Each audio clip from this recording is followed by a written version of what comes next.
Welcome to Forum. I'm Derek Conway, and this is the topical debate show where the people ask the questions. What defines collective punishment of a people? The UN General Assembly voted 114 to 18, endorsing its Human Rights Council report on Gaza, calling for both Israelis and Palestinians to conduct credible investigations into Judge Goldstone's allegations. An internationally respected jurist and director of the Jerusalem Center for Public Affairs, Judge Goldstone, a committed Jew, headed a UN commission which produced a detailed report on 22 days of relentless military attack upon the citizens of Gaza.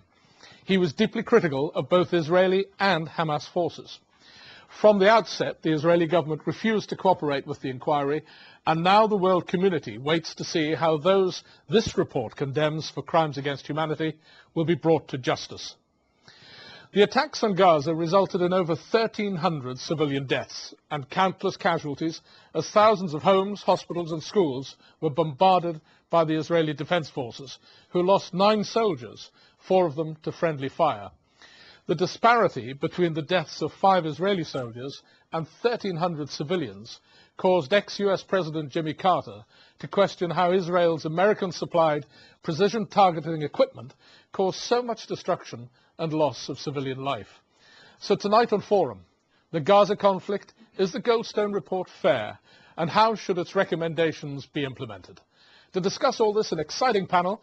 To my right, Sameh-Habeeb, press officer for the Palestinian Return Center. He lived in Gaza during the recent siege, working as a journalist, and has a website dedicated to the Goldstone Report.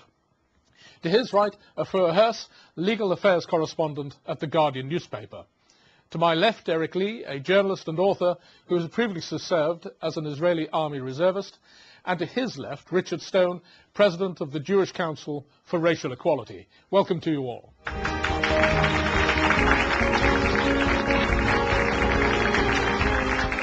First of all, it's time for me to announce that if you'd like to be part of our studio audience here in London, you can call our hotline on 0208 728 6472 or email us at forum@presstv.co.uk. You should see those details on the bottom of your screen now. And now let's start off with the first question from Katie Collis. Katie, what would you like to ask the panel? How accurate is the Goldstone Report?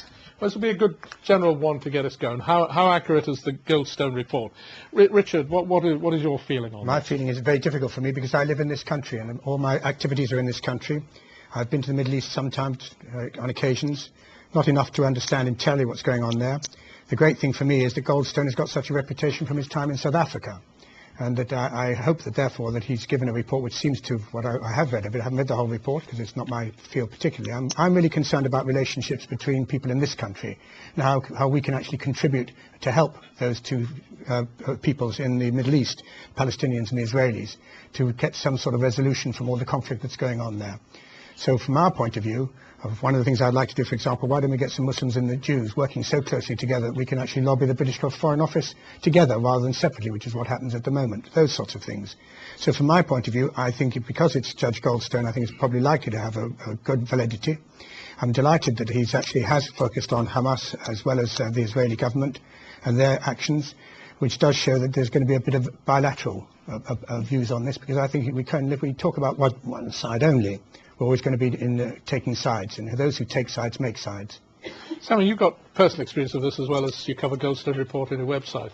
Tell our audience what you make of it. Well, regarding the report, Israel has been widely known as a lawless country since its establishment. It has violated many international accords. It has not abided by many international peace accords and United Nations resolutions. Israel is a lawless country above all laws, and it's the first time we have a report like this is criminalizing Israel. I've lived through the siege for the past 3 years, and I have experienced the war. In time of siege, there were severe shortages in everything, in power, in food, in water, and all the basics of life. And this is a war crime. And also in the last war, we have experienced that maybe like a big army didn't experience when they have said a war. It wasn't really a war because we had no army against the Israeli army. It was the civilians and the Israeli army attacking the civilians. And it's the first time to see such a report, and I have some points in this report, because this report didn't speak about the problem of the depleted uranium being used and it's being approved here in some labs in the UK. And it's good such a report speak about some specific points about the Israelis and their war crimes against the civilians in Gaza. Sam, later in the programme, I hope we'll come to what the future is and how the citizens themselves are going to get back on their feet. But just from a personal point of view, did you have family members involved in the bombings that were going on? Well, I've lost some friends. I've seen some of my friends, journalists, who were killed ahead to my eyes. I don't know, they were journalists. They were not Hamas fighters. I've been to the Shifa hospitals. I've seen the cut limbs of the children who were brought from the northern areas of Gaza. I've seen all this mayhem, but personally I have no problem with my family. My house was partially destroyed, but we were safe. Yeah. Eric, well, you've obviously served as, I think, a reservist with the Israeli Defense Forces. When you've got family in Israel now as we speak. I mean, what's your take on the Goldstone Report? Well, first of all, I want to respond to what Sameh just said. I mean, we all have, every Israeli and Palestinian has a personal experience here. And mine is that, while your family was on one side, my son was living in Sderot for about 3 or 4 years. He studied at if you want to study cinema in Israel, that's where you study. Unfortunately, this is probably the worst place to actually be when there's tension. And he was there while Hamas fired 8,000 rockets over many years, directed at Sderot. So it humanizes it and personalizes it for me as well. Everybody experienced this as a tragedy. And I wish we could say, I wish we had a terrific Goldstone report that was balanced, that gave the analysis that laid it all out and that we could act on it, but that's not actually what we got. And it was never what we were going to get, because Goldstone was never asked to produce a balanced report. If I can just read half of a sentence. This is a quote. This is what the UN Human Rights Council actually asked Goldstone to produce.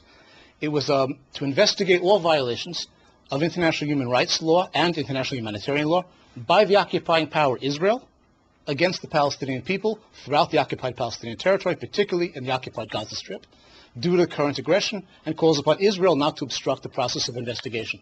There is no reference to investigating Hamas. Probably something you might agree with, but the UN instructed Goldstone. They did actually investigate Hamas. No, we can get into that, but no, they didn't actually investigate that. They were told not to. The instruction is very, very clear. It's to investigate Israel's war crimes. As if, and you probably agree, as if those are the only things worth discussing. And I think we could be discussing a bit broader a mandate than that. Goldstone actually agrees with me on this. Could I just come back to the actual report and the mandate that you just mentioned? I think it's important to look at how the report was produced in talking about whether it's accurate. And I covered the report and I followed it as it was being researched and drawn up. And I know, just first of all, that the team that was put together to conduct the report was a very, very eminent team of international lawyers who took it extremely seriously. And they represented a range of views. They weren't all pro-Palestinian. They have worked across the field in international criminal justice and in international law. And they also took it extremely seriously that they should look in detail at both sides. I've spoken to lawyers who were looking at the Israeli side in the rocket fire, and that was taken as seriously as the crimes committed against Palestinians. And coming back to the point about the mandate, it's true that Goldstone was asked to investigate only against Israel, but Goldstone changed the mandate himself. He took it upon himself to change the mandate, and that was accepted. So I don't think it's fair to look at whatever errors there may have been in the initial mandate for the report to discredit the result. And I think that, if anything, that reflects on Goldstone himself, his credibility, his seriousness as an eminent jurist, and the fact that this was an authoritative legal document. And I know that it's impossible to have this discussion without branching into politics, but the report itself is a legal report that was a forensic analysis of evidence and legal arguments. I mean, do you think Goldstone was biased from the outset? Or, I mean, you quoted that paragraph, I think I first put into context what the judge decided to do once he got his commission underway. So, I mean, do you think the judge himself was biased before he started writing? I don't know the answer. I don't know what Goldstone's views were. I know that certain members of the panel, there's a well-known professor who appeared on the panel who had signed a letter to the Sunday Times denouncing Israeli aggression before she was invited to be on the panel. Goldstone himself said that, for example,